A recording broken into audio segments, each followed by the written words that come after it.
నమస్తే, నేను మీ కుప్ప పద్మిని. ఇన్నాళ్ళు మీ సపోర్ట్ ని నాకు అందిస్తూ, మీ ప్రేమని నాకు అందిస్తున్న ప్రతి ఒక్కరికి కృతజ్ఞతలు. ఇప్పుడు చూడబోతున్న ఈ వీడియో కూడా ఖచ్చితంగా మీకు ఉపయోగపడుతుంది. లైక్, షేర్ అండ్ సబ్స్క్రైబ్ చేసి మీ ఇష్టాన్ని అలాగే మీ సపోర్ట్ ని నాకు అందించండి. అలాగే ఈ వీడియో పట్ల మీ అభిప్రాయాన్ని కమెంట్ సెక్షన్ లో కమెంట్ చేసి నాకు తెలియజేయండి. నమస్తే, వెల్కమ్ టు అవర్ ఛానల్. నేను పద్మిని. ప్రస్తుతంతో పాటు వేదిక astrologer and tarot card reader Avinash Das గారు ఉన్నారు. మాట్లాడదాం. అవినాష్ గారు నమస్తే అండి. నమస్తే అండి. ఓం నమ శివాయ. ఓం నమో వెంకటేశాయ. అవినాష్ గారు ఎలా ఉన్నారు? బాగున్నానండి, దేవుడి దయ వల్ల చాలా బాగున్నాను. బ్యూటిఫుల్. బోర్డు మీద ఆల్రెడీ రాశారు. ధనస్సు రాశి వారి క్యారెక్టరిస్టిక్స్ ఎలా ఉంటారు అసలు ధనస్సు రాశి వాళ్ళు? ఎట్లాంటి మార్పులు ఖచ్చితంగా చేసుకోవాలి జీవితంలో? మనం అన్ని రాశుల గురించి మాట్లాడుకుంటున్నాం. నౌ వి ఆర్ ఎట్ ధనస్సు రాశి. చెప్పండి. చెప్దాం.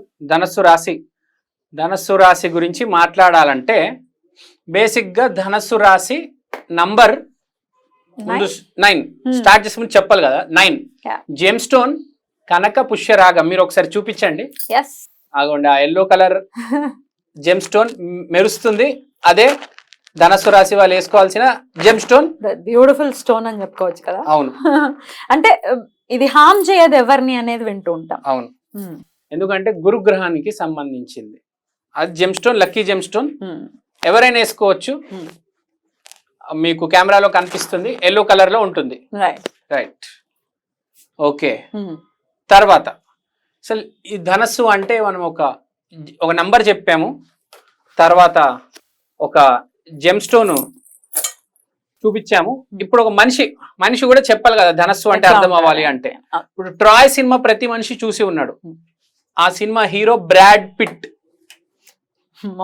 Super star. ఒకప్పుడు మెక్డీలో పనిచేసేవాడు, మెక్డీలో వెయిటర్. నా జీవితం ఏమైపోతుందిరా నాయన అనుకున్నాడు. బ్రాడ్ పిట్ మెక్డీలో వెయిటర్, ఇట్లా ట్రేలో burger, french fries, Thums Up అందించేవాడు. అమెరికాలో ఒక మెక్డీలో ఒక waiter. Super duper good looking, the world's most desirable men number 1. Angelina Jolie husband, Greek god లాగా ఉంటాడు. ఆ మనిషి పైకి వచ్చాడంటే అతను గురువు ఎప్పుడైతే మొదలై ఉంటుందో ఇంకా చూడండి ఎంత పైకి తీసుకెళ్ళిపోయింది అతన్ని. ఎక్కడ వెయిటరు, ఎక్కడ Brad Pitt, Troy cinema hero. అసలు ఏంది అసలు మార్పు? Can you imagine? అంటే ఆ మనిషి అసలు ఒక గ్రహం అనేది మనకి హెల్ప్ చేస్తే మనల్ని ఎంత పైకి తీసుకెళ్తుంది అనేది ఒక లైవ్ ఎగ్జాంపుల్ ఇది. బ్రాడ్ పిట్ అనే అతను ఏం లేదు, మనము వెయిట్ చేయాలండి. కరెక్ట్ టైం కరెక్ట్ దశ మొదలైతే ఎవడు ఆపలేడండి భూమి మీద. జస్ట్ వెయిట్ అండ్ వాచ్ అంటారు. గురువు అంటే ఏం లేదు, మంచిగా మాట్లాడడం, అందరి గురించి పాజిటివ్ గా ఆలోచించడం. అదే చేశాడు, అదే చేస్తున్నాడు. టైం వచ్చింది, 6 కొట్టాడు. అతి పెద్ద హీరో ఇవాళ. తర్వాత టైలర్ స్విఫ్ట్, ఈమె ఒక singer, number 1 singer across world. ఇప్పుడు ఈమె మీద వెబ్ సిరీస్ తీశారండి. ఈమె జీవితం మీద వెబ్ సిరీస్ తీసి అమెజాన్ నెట్ఫ్లిక్స్ లో పెట్టారు. మీరు కావాలంటే ఇన్స్టాగ్రామ్ లో ఓపెన్ చేసి ఈమె పేజ్ చూడండి. Minimum 400 to 500 million followers. 400 to 500. నాకు తెలిసి వరల్డ్ లో టాప్ 3లో ఇప్పుడు ఈమె ఒకటి ఇన్స్టాగ్రామ్ లో. డొనాల్డ్ ట్రంప్ కూడా ఈమె ఫ్యాన్ అని వీడియోలో చెప్పారు. అంత ఫేమస్. అంటే అర్థం చేసుకోండి గురు రాశి ఎంత పవర్ ఉంటుంది. మరి ధనుసు రాశిలో ఉన్న వాళ్ళందరికీ ఇదే ఉండాలి కదా, ఇంతే పైకి రావాలి కదా, ఎందుకని రారు? ఎందుకంటే అందరూ మాట వినరు కదా. ధనుసు రాశి అంటే ఏంటి? పాజిటివ్ గా ఆలోచించడం, పాజిటివ్ గా మాట్లాడడం. అందరు చేయరు కదా. నెగిటివ్ ఎంతో కొంత ఉంటది కదా జీవితంలో. వేరే వాడి గురించి మనం ఎంతో కొంత నెగిటివ్ ఆలోచిస్తాం. కొంతమంది అయితే అదే పని మీద ఆలోచిస్తూ ఉంటారు. కానీ మీకు లోపల తెలుసు ఏంటి, అరే కొంచెం పాజిటివ్ గా ఆలోచిస్తే గురువు ఇంప్రూవ్ అవుతుంది కదా. సో పాజిటివ్ గా ఆలోచిస్తే ఈ రాశి ఆ రాశి అని కాదు, గురువు ఇంప్రూవ్ అవ్వాలంటే మనం పాజిటివ్ గా ఉండాలి. ఇప్పుడు ఫర్ ఎగ్జాంపుల్ మీరు మినిమం 10% ఆలోచిస్తారు నెగిటివ్. ఫర్ ఎగ్జాంపుల్ నేనున్నా 90% ఆలోచిస్తాను నెగిటివ్ ఫర్ ఎగ్జాంపుల్. కానీ ఎప్పుడు అలా ఉండాలని లేదు కదా. సడన్ గా మార్పు వచ్చి నేను 100% పాజిటివ్ గా ఆలోచించడం మొదలు పెడితే గురువు వర్కౌట్ అవుతుంది, మారిపోతుంది. మళ్ళీ మతం గురించి రాధా మనోహర్ దాస్, మాధవీలత, చాలా మంది ఉన్నారు. వీళ్ళందరూ గురువు ఎంతో పాజిటివ్ ఉంటది కాబట్టి మతం కోసం పోరాడుతున్నారు. మతం కోసం ముందుకు వచ్చి వాయిస్ రేస్ చేస్తున్నారు కదా. మనము లోపల ఉంటది, బయటికి వచ్చి కూడా వాయిస్ రేస్ చేయాలి. Hmm. ఇప్పుడు రాధా మనోహర్ దాస్ గారు, మాధవిలత గారు పెద్ద గొప్పలే ఒక రకంగా, ఎందుకంటే వాళ్ళు కూడా మనలాంటి వాళ్ళే, మనము మాట్లాడగలుగుతాం, కానీ మనం భయపడుతున్నాం. వాళ్ళు భయపడట్లేదు, ప్రాణం కంటే మతానికి ఎక్కువ వాల్యూ ఇస్తున్నారు.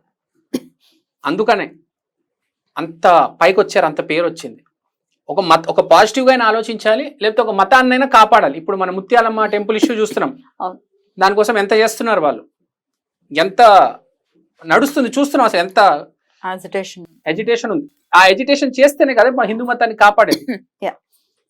హిందూ మతాన్ని కోసమైనా ఉంచోవాలి, పాజిటివ్గా కూడా ఆలోచించాలి.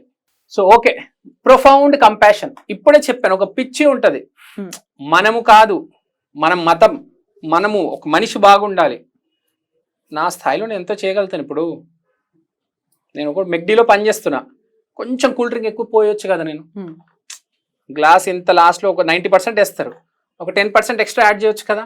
అదే ప్రొఫౌండ్ కంపాషన్, అదే గురువుని ఇంప్రూవ్ చేసేది. కొంతమంది మనకెందుకు లేని ఎంత వస్తే అంత పోస్తారు, కొంతమంది ఆలోచిస్తారు, సరిగ్గా ప్యాక్ చేయాలి, చిన్నపిల్లలు ఉన్నారు జాగ్రత్తగా ప్యాక్ చేయాలి అంటే ఎక్కడో ఒక మంచి చేస్తున్నాడు మనిషి, తెలియకుండా మంచి చేస్తున్నాడు, మంచి మాట్లాడుతున్నాడు, మంచి కోసం నుంచుంటున్నాడు. ఎమోషనల్గా కనెక్టెడ్ ఉంటారు, డీప్ కనెక్షన్ ఉంటుంది. హార్స్ ప్లస్ హ్యూమన్, అది దాని సింబల్ మీకు తెలుసు కదా, ధనస్సుది ఒక గుర్రం మళ్ళీ కింద గుర్రము పైన మనిషి, అంటే ఒక హైబ్రిడ్ అని. అంటే హైబ్రిడ్ అనేది ఏంటి అనేది నేను ఎక్స్ప్లెయిన్ చేస్తా. ధనస్సును కూడా పట్టుకుని, ఆ విల్లు కూడా పట్టుకొని ఉంటది, అంటే అది ఎక్స్ప్లెయిన్ చేస్తా, హైబ్రిడ్ కాన్సెప్ట్ అది. సో ఎమోషనల్ గా వీళ్ళు ఇంటెలిజెంట్, ఎమోషనల్లీ ఇంటెలిజెంట్ ఉంటారు. చాలా మంది ఎలా మాట్లాడాలి అనేది తెలియదు చాలా మందికి. కొంతమంది మందికి తెలుసు ఎలా మాట్లాడలే, ఎమోషనల్ గా టచ్ చేస్తారు. ఎక్కువ మంది లాజిక్ తో మాట్లాడతారు, చాలా తక్కువ మంది ఎమోషనల్ తో మాట్లాడతారు. ఎమోషనల్ తో మాట్లాడి గెలుస్తారు ఎదురు మనిషిని. Inner self question, inner self అంటే ఇక్కడ ఇదే, మనం ఏంటి, ఆ ఎదురాడు ఏంటి, వాడు ఎక్కడ కనెక్ట్ అవుతాడు, మనం ఎలా కనెక్ట్ అవ్వాలి, ఆ కనెక్షన్ తర్వాత they are very independent. That's a beautiful quality. Yeah, that's a great quality. మనం చూడొచ్చు, వీళ్ళు బ్రాడ్ పిట్ కావచ్చు, టేలర్ స్విఫ్ట్ కావచ్చు, రాధా మనోహర్ దాస్ కావచ్చు, మాధవిలత గారు కావచ్చు, దే ఆర్ ఇండిపెండెంట్. మతం కోసం ఏమైనా నుంచుంటారు వాళ్ళు. జాక్ ఆఫ్ ఆల్ ట్రేడ్స్ అంటే అన్ని విషయాలు కొంచెం తెలుసు, పూర్తిగా అవగాహన ఉండడం వేరు, ఒక విషయంలో స్పెషలిస్ట్ వేరు, కానీ అన్ని విషయాల గురించి కొంచెం తెలుసు. పూర్తిగా ఒక విషయం తెలియదు. ఇప్పుడు ఒక కార్డియాలజిస్ట్ కి ఒక హార్ట్ గురించే తెలుసు, అదే ఒక జనరల్ డాక్టర్ అయితే అన్ని ఐడియాలు ఉంటాయి, టచ్ చేస్తారు. సో బేసిక్ గా జాక్ ఆఫ్ ఆల్ ట్రేడ్స్ ఇదని కాదు, ప్రతి విషయం మీద. ఆలుగడ్డలు ఎక్కడ బాగా దొరుకుతాయి వీళ్ళకి తెలుసు, ఉల్లిపాయలు ఎక్కడ దొరుకుతాయి వీళ్ళకి తెలుసు, పెట్రోల్ ఎలా కొనాలి, పెట్రోల్ బంక్ ఎలా పెట్టాలి, టెండర్లు ఎట్లా తెచ్చుకోవాలి అది కూడా తెలుసు. అంటే అన్ని విషయాలు తెలుసు, ఎట్లాగో ఎంతో కొద్దిగా అవగాహన ఉంటుంది. ఎందుకంటే గురువు వచ్చినప్పుడు ప్రతి దాని మీద కొంచెం ఐడియా ఇస్తాడు, మరి పిచ్చోడ్లాగా క్రియేట్ చేయడం అనమాట. కొంచెం క్రియేటివిటీ ఉంటుంది, very creative, very positive, very optimistic. ఈ రెండు క్వాలిటీసే వీడిని నుంచోబెట్టి పైకి తీసుకొచ్చేవి. ఎంత పాజిటివ్గా వస్తే అంత మంచిది. అమెరికా మొత్తం ఇప్పుడు టేలర్ స్విఫ్ట్ పాజిటివిటీ గురించి మాట్లాడుతున్నారు, ఆ మనిషి ఎంత పాజిటివ్గా ఉంది అని చెప్తున్నారు. ఇప్పుడు మాట్లాడుతున్నారు, జీవితంలో ఎప్పుడు మాట్లాడలే నెగిటివ్. టేలర్ స్విఫ్ట్ పిచ్చి అసలు. అమెరికాలో ఈ అమ్మాయి అంటే, టేలర్ స్విఫ్ట్ అనే అమ్మాయి 30 ఏళ్ళు ఉంటాయేమో, పిచ్చి జనాలకి ఇప్పుడు దాకా ఒక్క నెగిటివ్ మాట మాట్లాడలేదు కెమెరా ముందు. ఎన్ని ఇంటర్వ్యూలు ఇచ్చినా అట్లాంటి వాళ్ళు లేడు అసలు, అలాంటిది లేదు. ఈమె ఇప్పుడు she's emerging star, very big star ఇప్పుడు ఈమె. హానెస్ట్, బ్లంట్, రా, చాలా హానెస్ట్గా ఉంటారు, చాలా బ్లంట్గా ఉంటారు, మాట్లాడేస్తారు ఓపెన్గా. మీరు మా గుడి కూల్చేశారండి, మేము ఊరుకుంటామా, డైరెక్ట్ మాట్లాడేస్తారు. తర్వాత ఫారెస్ట్, అడవి అంటే విపరీతమైన ఇష్టం, అడవిలోనే బతకాలనుకుంటారు. మీరు చూడండి మైసూరు అలాంటి ప్రాంతాల్లో చాలా భాగం ఫారెస్ట్ ల్యాండ్ ఉంటుంది, అక్కడే చాలా మంది ఉంటారు, దాంట్లో ఉండడానికి ఇష్టపడతారు. ఫారెస్ట్ వెళ్ళడానికి ఇక్కడ మన హైదరాబాద్ దగ్గర అనంతగిరి హిల్స్ అని ఉంటుంది, ఐడియా ఉందా మీకు? అలాంటి ఏరియాలకు వెళ్ళడానికి బాగా ఇష్టపడతారు. అరకు అలాంటి ఏరియాలు అంటే బాగా ఇష్టం. ఒక హార్స్ లవ్ ఉంటుంది, ఒక గుర్రాలంటే బాగా ప్రేమ ఉంటుంది, ఎందుకంటే ఆ సింబల్లో గుర్రం అని ఉంది కదా. సో గుర్రాలంటే బాగా ఇష్టం. కొంతమందికి అయితే గుర్రాల మీద పందాలు కూడా ఇస్తారు ఇలాంటి వాళ్ళు, ధనస్సు పాడైతే. గుర్రపు పందాలు వేస్తారు ధనస్సు పాడైతే. తర్వాత కార్స్, జంతువులు కూడా ఇష్టం. కార్స్ లో కూడా హార్స్ పవర్ బాగున్న కార్స్ ఇష్టం. తర్వాత కైండ్ అండ్ అండర్స్టాండింగ్ ఉంటారు. తర్వాత వెరీ ఫ్రెండ్లీ, వెరీ వార్మ్, ఎందుకంటే ఎమోషనల్ ఇంటెలిజెంట్ కాబట్టి వెరీ ఫ్రెండ్లీ, వెరీ వార్మ్ ఉంటారు. ఇలాంటి వాళ్ళకి జనరల్ గా బిజినెస్ బాగా కలిసి వస్తుంది. బిజినెస్, పాలిటిక్స్, యాక్టింగ్, ఏదైనా కొంచెం డిఫరెంట్ గా చేస్తారు వీళ్ళు, కొంచెం డిఫరెంట్ పీపుల్. ఎందుకంటే 9th house is natural house of Guru. So కొంచెం వీళ్ళు ఏ పని చేసినా కొంచెం రెస్పెక్ట్ ఉంటుంది వీళ్ళకి. అలానే వీళ్ళని విపరీతంగా యాంటీ కూడా ఉంటారు కొంతమంది, ఎగ్జాక్ట్ ఆపోజిట్ కూడా ఉంటారు. నువ్వు తప్పు, మెయిన్గా ఫ్యామిలీ మెంబర్స్ ఎస్పెషల్లీ వీళ్ళని కొంచెం నువ్వు కరెక్ట్ కాదు అని చెప్తూ ఉంటారు. అది ఉంటుంది ఆ క్వాలిటీ. కానీ ప్రపంచానికి వీళ్ళు చాలా మంచోళ్ళు. తర్వాత ఒక పర్పస్ ఉంటుంది వీళ్ళకి. ఆ పర్పస్ కనుక ఫుల్ఫిల్ కాకపోతే వీళ్ళు వదిలేస్తారు, ఎవరినైనా వదిలేస్తారు.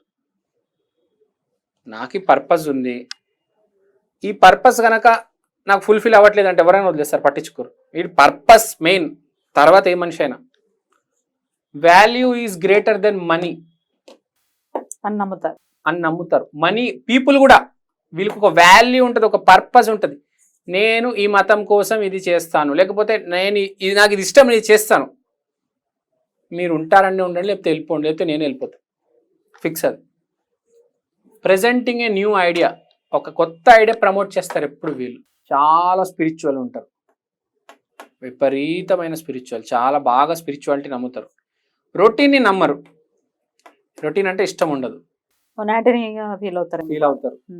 కొంచెం డిఫరెంట్, అంత ఈజీ. ఎందుకంటే గుర్రం ఉన్నాడు, మనిషి ఉంది, బాణం, విల్లు ఉంది.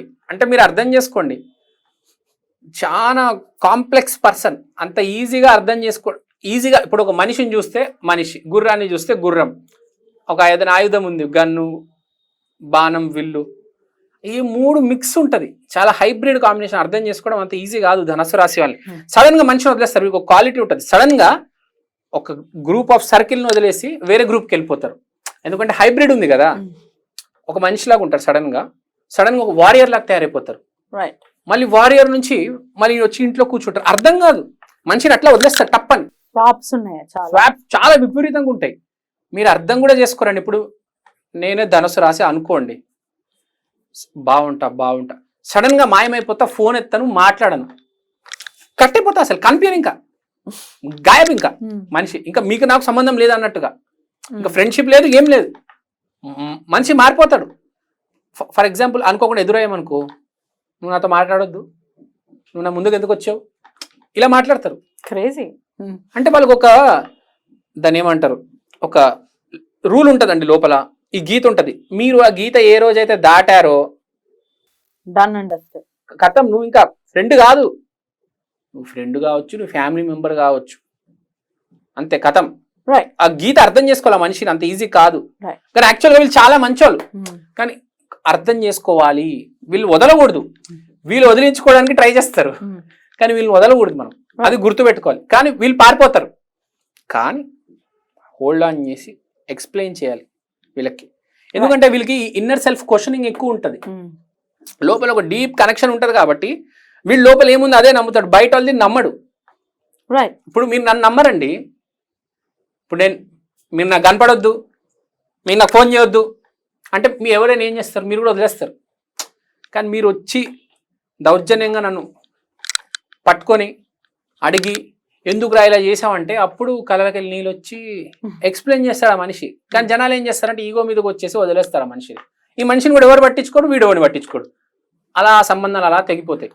అడగాలి, ఆ క్వాలిటీని డెఫినెట్ గా మార్చుకోవాలి. మిస్అండర్స్టాండింగ్ ఉంటది, సో కేర్ఫుల్ గా ఉండాలి. రైట్, బ్యూటిఫుల్ అండి. ఎటుకైనకు మంచి రాశిగా ఖచ్చితంగా కన్సిడర్ చేసుకోవచ్చు ధనుసు రాశి వారు, అంతే కదండి? చాలా మంచి రాశి. బ్యూటిఫుల్, చాలా అద్భుతంగా వివరించారు. నెక్స్ట్ ఎపిసోడ్ లో మకర రాశి గురించి మాట్లాడుకుందాం. థ్యాంక్ యూ అండి. నమస్తే. థ్యాంక్ యూ అండి.